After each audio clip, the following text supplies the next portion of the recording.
Hello and welcome back to another video. I'm Vahab, founder of Louder Society.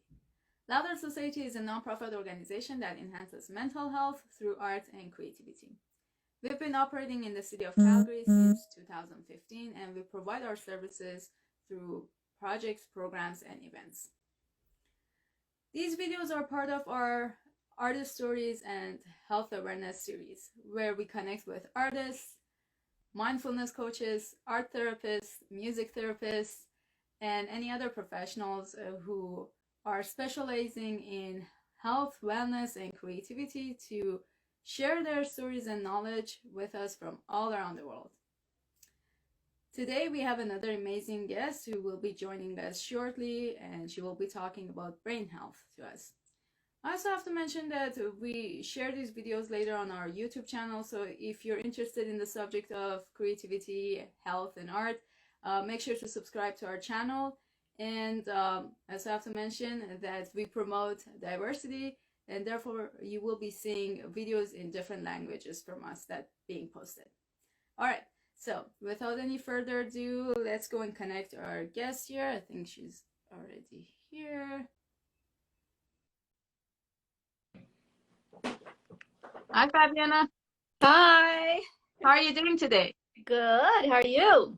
I'm doing great. It's so nice to see you. Nice to see you too. Awesome.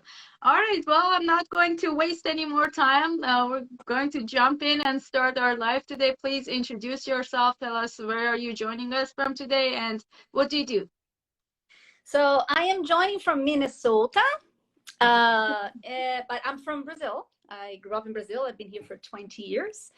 And after a 30-year corporate career, 20 years in the financial markets, I am now a brain health certified coach. What does that mean? Yes, please tell us. I am a life coach that actually, I'm an expert in facilitating my clients' self-directed neuroplasticity. The way that your brain, the changes in your brain that happens is called neuroplasticity. Mm-hmm. And when you rewire your brain, and I use that as part of my life coaching to help my clients. So this is what I do, and this is what I am. So how or why did you become interested in pursuing this? Well, there's not one thing alone. Mm-hmm. Because for me today, principally because I understand the neuroscience and the science of the brain, the science of human emotion, I don't understand how a psychiatrist, a psychologist, or life coaches, they don't study neuroscience to actually understand the facets of the different parts of the brain and how they work connected to human behavior. Mm-hmm. So that was one of the things that started getting me curious, because I have a teenage daughter, and when she turned 12, she was a different person. So I bought a book, and the book explained what happens in the brain of a teenager and why. The name of the book is "Why Do They Act That Way?" And it enlightened me so much to understand why certain behaviors happen, because their brain is literally, it's almost like it's under construction still. This mm-hmm. part of the brain, which is the prefrontal cortex, which is the executive part of the brain, everything that it does, the kid until they're 25, and men until they're 28, is not fully formed. So this part of the brain does focus, forethought, judgment, planning, impulse control, empathy, learning from mistakes, memory formation, like working in short memory, which is something that helps on the art form of creativity, mm-hmm. Reflective analysis of your thoughts. All of this happens in this part of the brain, which is actually a brand new part of the brain compared with the caveman, which only had the emotional side of the brain. You probably heard of the amygdala. I'm going to talk about it when we get more into the details. But so it's just fascinating. And I started understanding how things work when I read this book. And then when I started doing life coach, I was like, I remember reading that book, and I want to learn more. And then I started reading the book of Dr. Amen, which is a psychiatrist who actually thought this way. Like, how can a psychiatrist be a doctor, work with a client, not seeing the organ that actually is doing everything? Mm-hmm. Like a heart doctor will look at the heart. So, right. And he actually looks at the brain, he does scanning and understands what's happening, that the activity in the different parts of the brain will tell you what's going on. So that, so it was a few different things that got me interested in it, because before I just started with life coaching, normal, like certified and this and that, and then I was like, I need more to actually help more effectively. So how was your experience so far? Because I know, like, with life coaching, focus is mostly just on the goals, or like helping the clients trying to achieving their goals. But with addition of your brain health certification to this coaching, how did it help you to be more effective? What I told you, neuroplasticity, helping my clients understand how they can change and rewire their brain. Because if you're stuck, what's getting you stuck is your thought. Whatever you're thinking, the people call like the beliefs and your thoughts, your ideas, your whatever is coming from your brain creating a thought. Because let me quickly explain so you understand. It's such a simple process, doesn't mean it's easy. But we have an emotion. Emotion is actually the biological reaction in the body for the stimuli in the environment. What you hear, see, taste, touch, even when you smell, your brain, the survival part of the brain, the amygdala that you hear, like that part, the emotional part of the brain, immediately will, be activated. And like, what do I need to do? Is this survival? Is this? But for the brain to make sense what's happening, this part of the brain, the prefrontal cortex, will go back to the hippocampus, which is the memory box of the brain, to make sense of what the body's feeling like. Why is my heart racing? Why are my hands, my palms sweating? Or so why is my body having this sensation? And then it goes back to the hippocampus, and then the thought is formed. Many times those thoughts are not true, right? So what happens? The thought comes, and then the brain releases chemicals that creates the feelings. Cortisol, if it's a negative thought, the stress hormone, right? Or serotonin, which is the happy hormone if you're having a positive thought. And then you have the feeling, I'm happy, I'm sad, or whatever it is. And then the feeling is what drives your behavior. So if I have someone that I'm working with, and as an outsider, because I'm doing third level listening, I pay attention to patterns, of behaviors when we're talking about situations and the person is talking. We go back to the past many times because beliefs are built from the past. And then I help them find what exactly is that thought, belief that is creating that feeling, that is driving that behavior. And to change that, you don't just get rid of a belief. It doesn't happen. Like beliefs and thoughts like this, for example, memories that are connected to emotions are hardwired in your hippocampus, in your memory box, in your brain, literally like imprinted. You can't just remove them. What you can do is create a new neural pathway and a new way to think, a new thought, a new belief, to then use that one constantly so that the old one prunes. It doesn't go away. If you go back to thinking that way, you're going to go back to behave connected to that thought. So it sounds simple, but the hard part is actually doing the work of really talking to yourself, making the connection between the amygdala and the prefrontal cortex, which is actually what happens when the brain, people talk, oh, my brain was hijacked by my amygdala, meaning the emotional side of your brain literally almost like shuts down the connection between the amygdala and the prefrontal cortex to just survive. Like, I don't need to think about it. I just need to react, right? So to get that connection back, you need to create cognitive thinking. So there are little exercises and things that you can do. Principally, like when you're angry, why do you think people say count to 10? Because you're creating cognitive thinking. 1, 2, and you're creating that connection back instead of just allowing the emotion to take over. So you stop me if I'm talking too much, because I can go on and on and on. No, it's great. More questions, comes to my mind as you talk, but now that you mentioned the anger, I think that's one of the most prominent, emotions that people have issues with managing it. So anger management also requires a huge amount of self-awareness. That's the number one. That's the number one job that I do.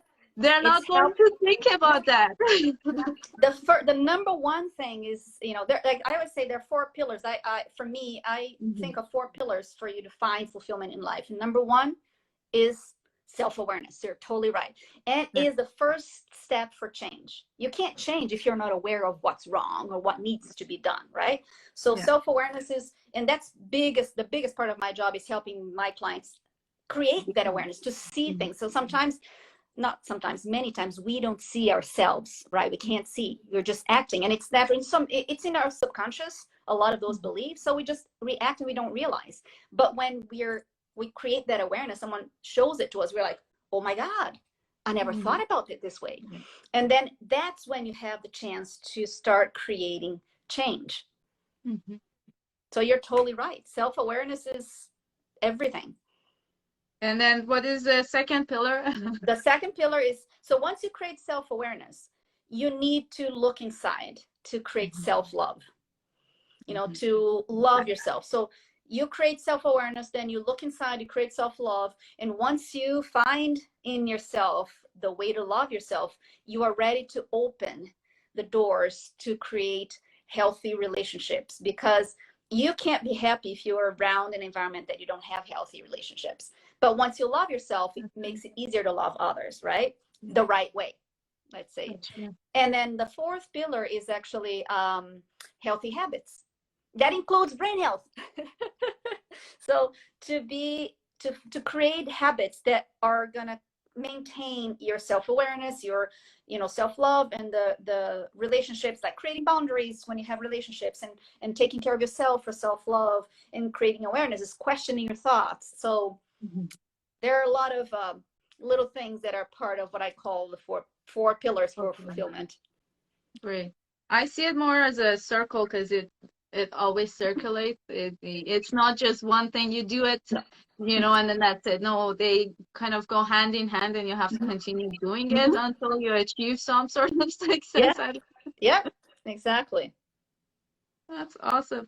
So, you know that the subject of our organization is mainly the focus on the health benefits of practicing any form of art and creativity. What are your thoughts on that? Do you recommend any sort of creative activity to your clients when you're working with them, or do you do it yourself at all? What are your opinions on that?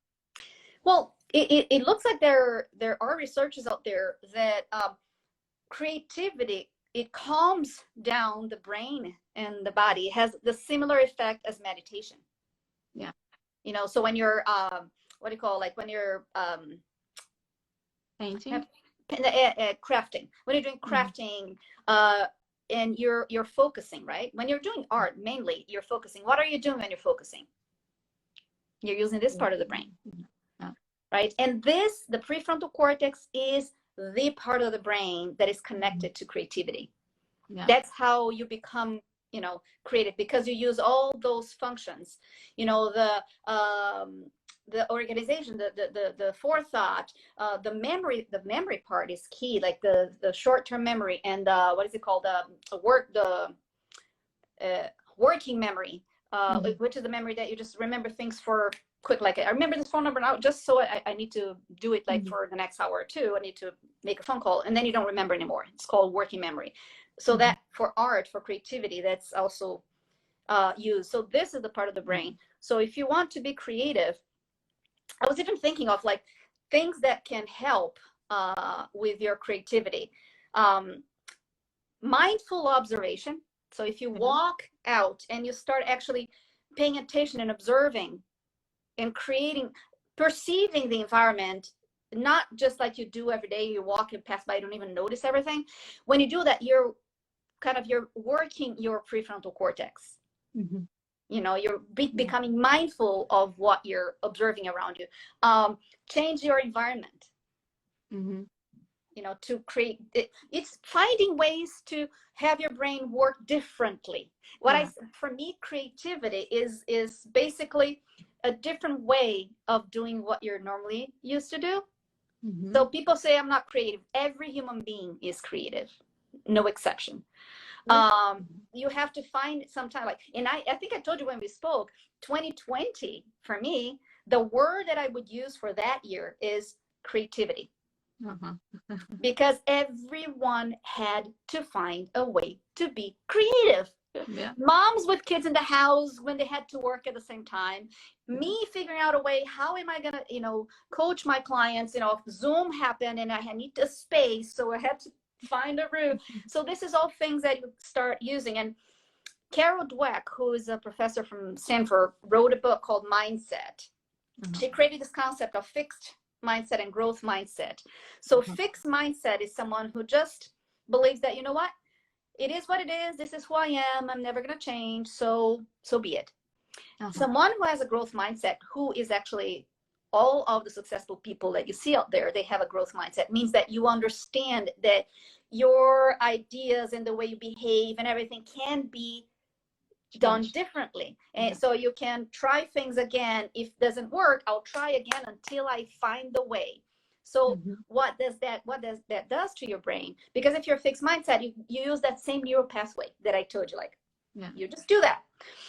When you have a growth mindset, you do neuroplasticity. You create new neural pathways. When you are doing something new, your brain is working. It's becoming smarter. Exactly.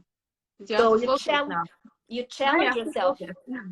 So for me, artists are constantly working in something different. So so I talked mindful observation, changing the environment, walking. A creative stroll, like you just walk, because it is, they did research that, what is it called? Creative brainstorming. Yeah. So some people go running, right? Or so when you run, so your brain is focused on whatever one thing or the other, and you just open your mind and allow it to just run free. Remember that. Enter into the flow zone. Exactly. It's like gamma wave or something. I think, I don't remember which wave length brain is emitting when we are getting into the flow zone. So I didn't know that one. That's an interesting one to share. Yeah, okay.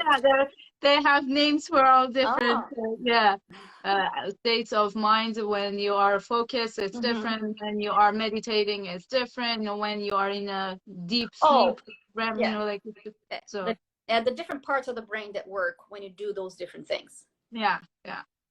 Because something that is interesting.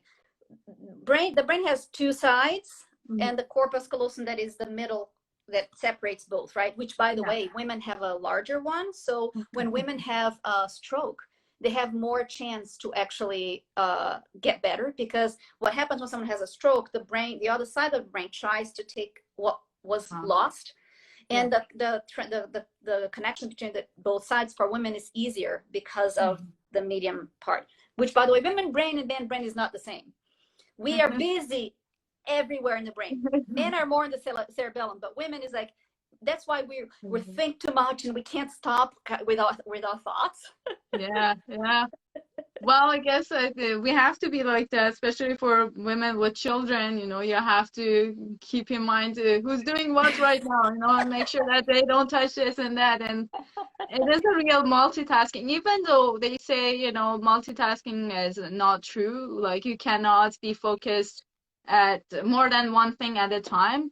But just that, I think it's subconsciously, like you put it there and you're like, oh, I know that, this kid is doing this, and like my food is on the oven. I have to make sure that, and then I have to get back to the phone too. And, like, it's just turning. Everything is turning in your head. But it is true. You cannot do 10 things at the same time and do the 10 things focused at the 10 things. But the brain can be trained. There's the part of the brain, the cingulate jar, it's the gear shifter of the brain, so if you practice, for example, there is an exercise. If you like you are doing something, and focus on a work, you put music very low, and for I don't know, an hour, and then you stop the music, and then you do it for like a few times, and what happens is your brain learns to be able to focus on the main work without the music interrupting. That's why they say, like, children, if you train your baby to sleep only in silence, if you go to someone's house, and the baby will not be able to sleep. So you train your kid to sleep when everyone is still having normal life in the house. It's all training of the brain, but you actually cannot focus 100% in 10 things at the same time. But you can multitask in the sense that you have one main thing that you focus on, and then everything else is just around happening. And that doesn't mean you're going to be 100% perfect in all of them, because the brain can't do that. One thing at a time.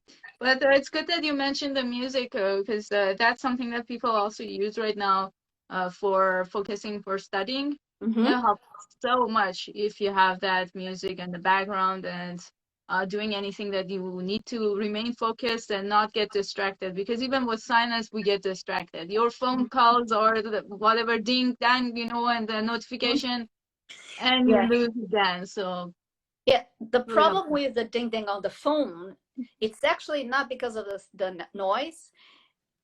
We have the dopamine, the antidepressant, so it's the reward system of the brain.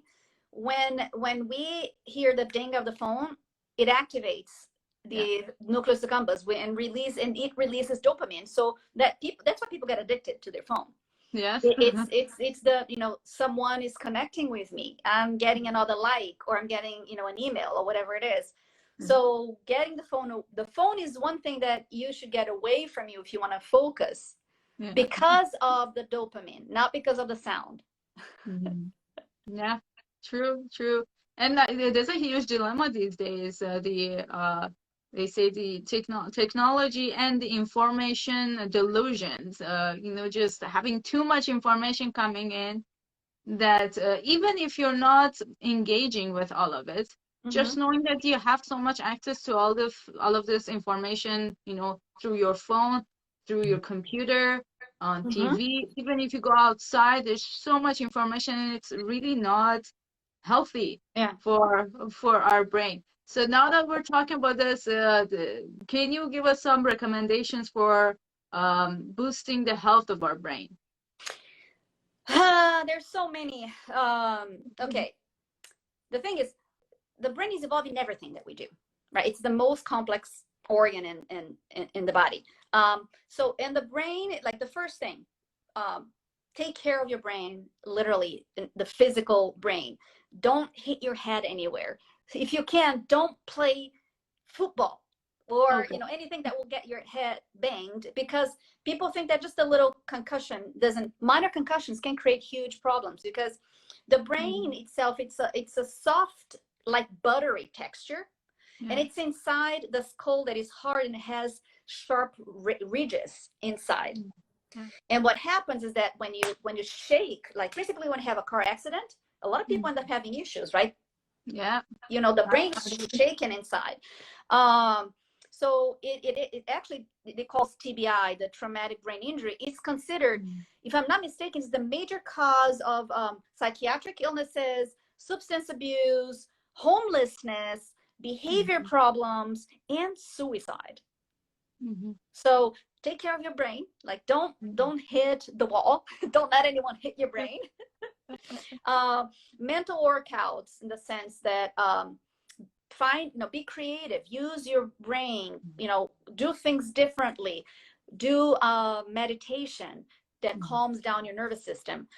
Exercise is actually key for brain health, because it releases so many good hormones. It releases serotonin, dopamine if you're doing something that you enjoy or listen to music that you like, endorphins, which is like the natural morphine of the body, and even oxytocin. Oxytocin is the love hormone. If you're doing exercise with someone you love and you're touching each other, it kind of like it releases oxytocin.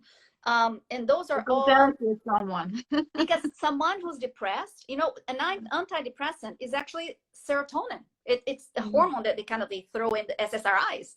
So there was a research that showed that 12 weeks of 40 minutes of exercise for 4 days a week, like walking fast, like to raise your heart rate, is as efficient as Zoloft, the antidepressant. And if you continue doing it, but that's consistent, right? No, you don't stop. If you continue doing that for 10 months, it's more effective than taking Zoloft. Yeah. So exercise is super important for your health. And that doesn't mean, lifting weights. It's doing anything that elevates your heart rate. Okay. Walk your dog fast or go up and down the stairs, dance, and dance, it actually helps with other things because it helps with coordination and helps in other parts of the brain. Nutrition, what you eat makes all the difference. For example, diabetes and obesity are horrible for your brain, as bad as alcohol and drugs. When your BMI is higher than the healthy weight, so watch your weight in the sense that your BMI, if it's high, if it's higher than what it's the healthy for you, your hippocampus, your brain shrinks. You have issues with memory, with cognition, because and the diabetes, the sugar in the brain, it's toxic. Sugar is it revolves around the neurons, and it creates toxicity in the brain. So watch your healthy weight, eat healthy foods. Which means alcohol is also not good for the brain at all. They say that the healthy amount of alcohol to have is 2 glasses a week. I have a little bit more than that, but I try. I do my best. Sugar is not healthy. And the carb, the high glycemic carb, it's like sugar, right? The problem is it increases the level of sugar in your blood, and then you have that spike, and then when it crashes down, you have less oxygen in your brain, and you actually can become, you have brain fog, and it's the same effect that you have if you don't sleep. You need to sleep 7 to 8 hours a day, because that's the amount of time that the brain needs to wash itself. There's the spinal fluid. It increases in 60% when you're sleeping, so it can go in and wash out all the toxins, and that's when also your memory it's kind of organized. So when you don't sleep 7 to 8 hours, you literally get brain fog, and you can't function properly. And when you do that too often, it affects the health of your brain terribly. Clean environment, in the sense that, if you have paint or whatever, that create toxins in your brain. So clean environment in the sense that mold and all of that. Something like, for example, on the training that I did, they would show brain scans, and there was a brain scan that looked like the guy had, he was addicted to cocaine. And then when he did the research, the guy had a mold problem in his house. So inhalation of that. So physical health, of course, appropriate anxiety, because people say so a little bit of anxiety is good, because when you have zero anxiety, you're gonna be running too many risks, right? You're bored. Exactly. So try to control stress.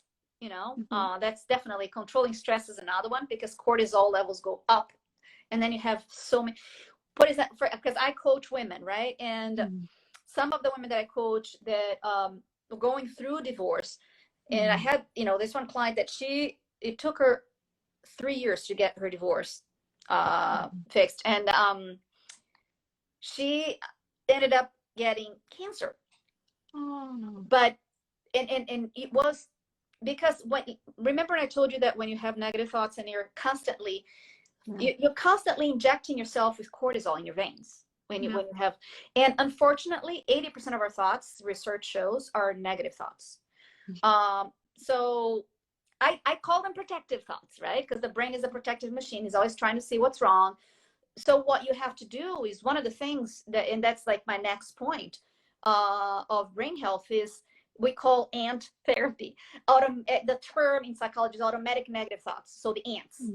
Okay. So you have the 80% automatic negative thoughts. A lot of those thoughts are not real, and they just create feelings, negative feelings, and can create anxiety and can create depression. And so working with those thoughts and trying to literally question. Byron Katie She wrote the four questions that I think they're key. And I always share that with my clients to use as a technique. When you have a thought that is making you feel weird, or actually you're feeling weird, you stop and say, what am I thinking that is creating this feeling? Because that's what happens, right? Remember, the thought creates the feeling. What am I thinking? And then you write that thought down.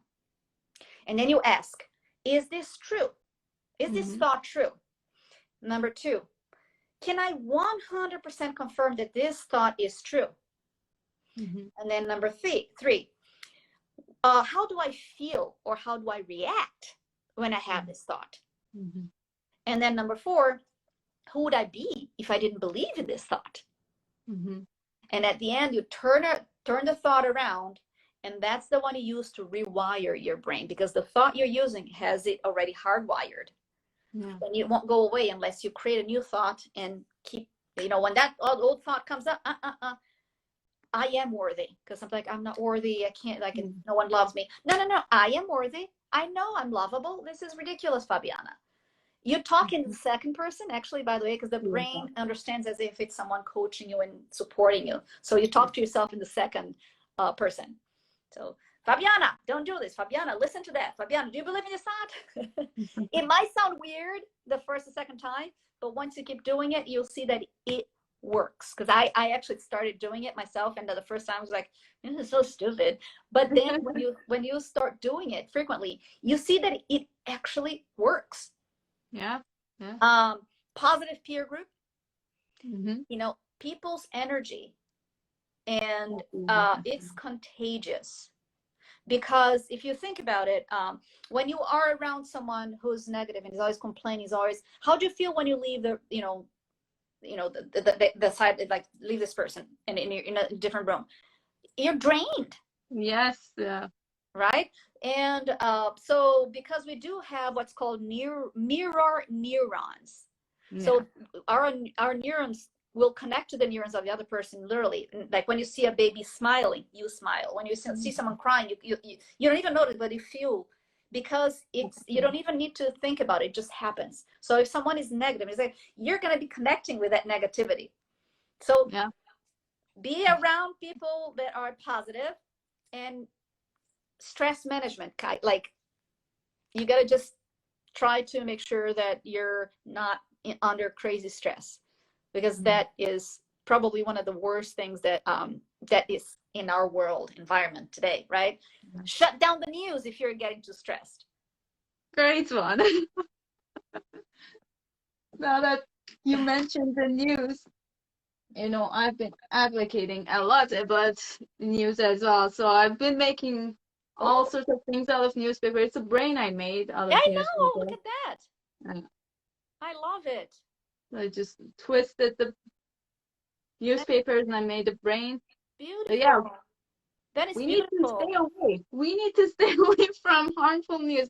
And although, yes, it's important to stay updated with everything that is happening around the world, but when it's too stressful, I mean, like, you will end up listening about it anyway, regardless of you actively listening to the news or not. So just having that self-awareness that, you know what, I need to take a break from this. It's important. If you are feeling anything negative while you're doing anything, question yourself, should I be doing this? What is creating this feeling? What am I gaining out of it? Exactly. And we never ask those questions. That's the problem. Ask yourself the right questions, people, so that you can really create that self-awareness, because that is, and as Tara said at the beginning, self-awareness it's my number one pillar. The first one, it's key for you to create any change and to create understanding in your life. Exactly. But I think first people need to become friends with themselves, because you need to have that friend voice within yourself to speak to yourself and have that awareness. Otherwise, you're just going to go back to that negative self-talk and I'm always bad, I'm not good enough, and just like judging yourself too harshly. It's not helpful. No, and that's why I have a job, because you need someone, if it's not a loved one or someone you trust, you have a coach, someone that actually helps you create that awareness. That's the hardest part for us, is creating awareness. So you're right. It is the hardest thing too, because we're just used to our own ways, right? And one thing that I always tell my clients that helps people, and I hope it helps someone that is listening right now, we act and behave like at the moment with the understanding, knowledge, and awareness that we have at that moment in time. Exactly. So when you feel that, oh my God, I shouldn't have done this 5 years ago, I shouldn't have that. At 5 years ago, you had an understanding, knowledge, and awareness that was different than today. So the first thing is like forgive yourself and work with what you have today, with the understanding, knowledge, and awareness that you have today. And this is something that helps a lot of people that have issues with mom and dad that they can't forgive from the past. And I said, listen, your mom or your dad, what they did and how they did it was with the knowledge, understanding, and awareness that they had at that moment in time, with what they could do, with what they knew what to do. Exactly. Right? So, and this is all talking to yourself is one thing that we don't do enough. We don't. And remembering that no one is perfect, like not even your mom and dad, not even you, nobody, not even the person you admire the most, they're still not perfect. Right. So we're human. We are. And that's the beauty. That's the beauty of exactly. And each human is unique. So another big mistake that people do is to try to compare themselves to anyone, anytime. You should never, ever whatsoever compare yourself to anyone, because every human being has a completely different brain, a completely different story of life, a completely different environment and experience and genes and DNA and epigenetics, which is what you bring from the past. No one has the same. So you can't compare yourself. So compare yourself to you yesterday. And today, who do you want to be tomorrow? You got to act on today so that tomorrow you're different. Create that awareness. But don't compare ever with anyone. Every human being is beautiful the way they are. If there's something wrong, it's probably a pattern that they're bringing from the past that they can work through it and fix it. No human being is broken. What's broken are the patterns that we bring from the past that create traumas, which, by the way, mental trauma is horrible for your brain. It changes the activity in the brain. That's why you have to take medicine to try to calm down sometimes when you have, like, you do treatment when you have PTSD, because it really messes up with the brain. It does. Yeah, well, I was in a car accident about 5 years ago, and I had a whiplash. I thought that was fine. But as more time started passing by, the worse it got, and it was not fun at all. I felt like I was completely a different person, and dealing with post-concussion syndrome was not fun at all. It's not only the mental impact of it, it also impacted on my physical health, because I felt like didn't have enough energy. And like the things that seem to be very easy to do, like reading or like playing music, seemed very easy before, but all of a sudden, now that I am challenged with this, it felt like such a heavy workout that I was doing. Exactly. It's what, like, the right side of the brain is the creative side of the brain, and it's actually the negative side of the brain, like where we're more negative, more down, and anxious. This is the side of the brain that does that. The left side of the brain is the more like detail oriented, and it's the happy side of the brain. So what's interesting, if you want to fall, if you're gonna fall on your right side, because it's the negative side. If you fall on the right side, you will actually become more positive. Okay. Because that part won't be acting out. I'm serious. That was actually a joke that I read on the book that I was studying, and I was like, oh my God, this is fascinating. If you're falling, please choose to fall on your right side, not on the left, because then you're going to be a negative person. So any concussion or anything on the left side, you might become a negative person. Be more nervous, more anxious, and the right side is the opposite.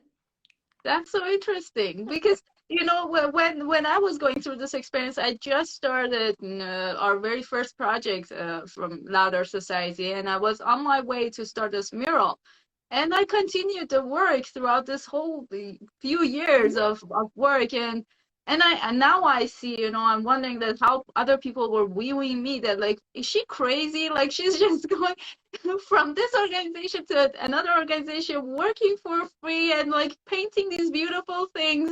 And I'm like, and my left side was hit because I still can feel it. They think I was way too positive. Oh, there you see? Yeah, yeah. It's crazy, right? It's amazing. Thanks for enlightening me and giving me this knowledge. And women's brain, as I said, is different than male's brain. Our limbic system, which is the emotional side of the brain, is bigger in women because we have kids and they have the nurturing thing, and so when you're talking about women have to deal with kids and stuff, the limbic system helps a lot because we have a little bit bigger than male, and it's a busier brain. Definitely. Well, I think is that why you're working with women primarily? No, it's because it's just my passion. I always had this passion to inspire and empower women. And what got me to do what I'm doing, leave the corporate world to do this, was a very hard divorce that taught me so many lessons. And I figured I wanted to help women find that same inner strength that I found in myself to go through it. So at the beginning, I thought I was going to be working only with women going through divorce, but I said, no, I want to help more women. So I work with women going through any major life transition to help them figure out how to go from where they are into a more positive goal, and and people ask me, like, what is the difference between a therapist and a coach? And I guess the easiest explanation that I heard from actually a therapist was that therapists and psychologists and psychiatrists, they work with people going from a -10 to a 0. As a coach, I work with someone from a 0 to a 10. Okay. So, and sometimes if the person is a little bit below 0, I have clients that are working with a therapist and with me at the same time. With me, it's more create awareness and take action. Take action. So you're just motivating and empowering. Yes, and helping them find those, how do I change my behavior? How do I, manage my feelings and thoughts? And how can I change that situation in my life in a way that makes sense, instead of just being woo-woo and, like pray and say, throw it out in the universe and it's going to manifest. That doesn't happen. You need to do the work. You need to actually your brain will work better, of course, if you meditate and you're thinking about the thing over and over again. It kind of, because the brain doesn't understand the difference between what's real and what's a thought. That's why it happens. What happens with the feeling that we have comes from a thought that is not real. Why am I feeling? It's a thought. But the brain doesn't know the difference from what, like, I hurt myself and I'm thinking that I hurt myself. So it's working on that, with that understanding how to manage your thoughts and how to actually make a difference, and not only just expect that something's going to happen because you're praying or whatever. Which, by the way, if you're praying, it has the same effect in the brain as meditating and doing creative work. It calms down the nervous system and it shuts down the fight or flight area. So it just calms you down. And the prayer I read once, that was something very interesting that they said. It's like a metaphor, like you're carrying a really heavy backpack, and then when you pray, what you're doing is that you're removing that backpack and giving it to someone else for a few minutes, and then when you bring it back, it doesn't feel as heavy. Exactly. That's the effect that it gives in the brain. And meditation is resilience. Builds resilience. Yeah. That's great. You know what? Something that I was going to mention is that it's really great that I see you're working with women and empowering women, because I think especially in today's world, we need more of this. Things are changing rapidly, and more women are taking positions in the society that are still not accepted by the majority of the society. And we so need this support system from the women themselves, empowering each other, understanding each other, and giving that a little bit of sense of teamwork, really. It's not that you're doing this and you're alone, or because we cannot really expect this from just other women, it's also the men that have to empower women. Yeah, exactly. Yeah.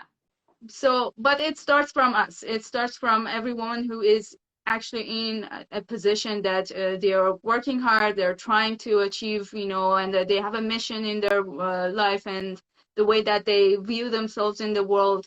We need to empower each other so we can achieve that better and more effectively. And I really admire what you do, and I'm glad that we got to have this conversation. Thank you. Yeah, it's the reality is, if you think about it, from old times, women, like when we're little girls, how are you recognized? If you're pretty and you're nice. Oh, you're so cute, you're so nice. And boys is what? You're powerful, you can do this, you're a Superman. And risk taking. So all of this brings into, and for women, like when you, for example, I just turned 50, Nice. last week. So very excited. I've been saying that I'm 50 since I'm 46. My mom says I'm the only woman who is happy to turn 50. I said, I hope every woman is that way at some point in time. And I don't need to look 29. I was 29 once. I look 50. I take care of myself, of my brain, of my health. I exercise a lot. I eat healthy. So I'm going to age gracefully. And this is one thing that I want to make sure that I help women understand. Your happiness is inside yourself. If you feel happy, you will look happy. Exactly. If you feel pretty, you will look pretty to the world. And and the thing is, if people put you down, people say things to you, remember that Eleanor Roosevelt phrase: no one can make you feel inferior without your own consent. If anyone is saying something about you that makes you feel bad, you're allowing them to do that, because it's your thought that is creating that feeling. So in your thought, no, I'm not. I know who I am. I know exactly, what I want to be. Or if you don't feel good about something, change it. Do something about it. Take action. The distance between your dreams and reality is called action. Take action. Yeah. It's also, it's possible that you make them insecure first. That's why they are trying to hurt you. No, but the thing is, you don't make them insecure. They feel insecure because of beliefs that they have in their hardwired in their brain, probably from childhood, that mom and dad said, you're not good enough, you're a bad student, you're not good at math, or you're never going to find a husband. Those stupid little things that parents have no clue, it scars the child for life. Like I always say, we parents screw up our kids one way or another. And without knowing. Yes. Yes, I've seen that. But no, I mean, like when particularly when other people are threatened by powerful women, that's when I feel like, okay, they're probably insecure inside. It has nothing to do with me. Yeah, if I want to feel brave, and if I feel confident enough to do what I'm doing, good for me. But if you don't want to accept it, or if you have anything against me, it's because you're feeling insecure about yourself. When you have jealousy, is like, that person has what I wanted to have. Yeah. So, and then some people react to that in different ways. If someone was raised by a parent that always put them down, that person will probably try to put the other person down. But if that person was raised by parents that made them feel good about themselves, they're going to look, I'm jealous, I want that, what can I do to get that? Let me do my work. You see the difference? So that is the difference. And then the person creating that awareness, I actually had a client that I created that awareness, because she started to, when you're complaining and blaming about someone else, look inside and ask yourself, what is in you that is creating that situation? Because you're the only one who can fix your own problems. No one can fix your hurt. The person can if they did something to you, whose problem it is? Theirs. They have a problem. You have but it hurts you. It hurts. The emotion that I told you can't fix that. It will happen. But you can fix the way you react to it. The way you're feeling about that. And creating empathy is, for me, one of the biggest lessons in my life. If you want to have a good relationship with someone that you're having issues with, try to look at them as another human being, not as someone who hurt you.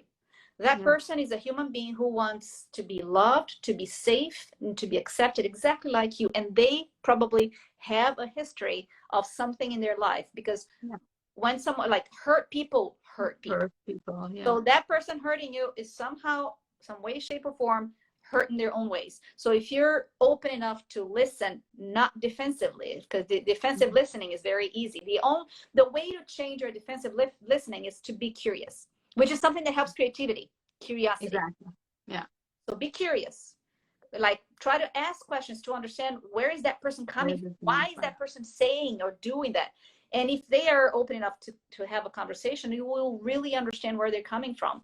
If you're open and not just looking inwards, this is me, it hurt me, poor me, stop being the victim. Yeah. So, and it's easy to fall into that victim mentality. Yeah, it's the easiest route. Yeah.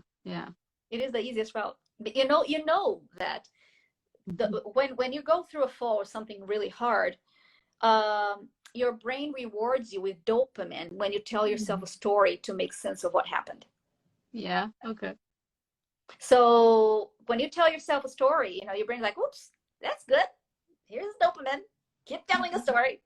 Even though the story, normally when you tell those stories, they're just conspiracy theories, because what you're using as data to form the story are your thoughts, your beliefs, and not the data that actually you would need to create a story that makes sense.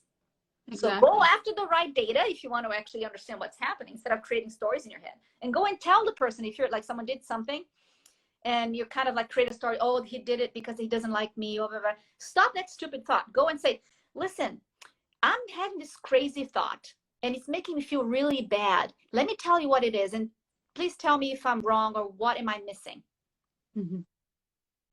This is something that everyone should do, because otherwise you create a story, you believe in it, and you know what? Your attitude towards that person is going to change. And maybe there's nothing of what you're thinking. Yeah. Communication is important for sure.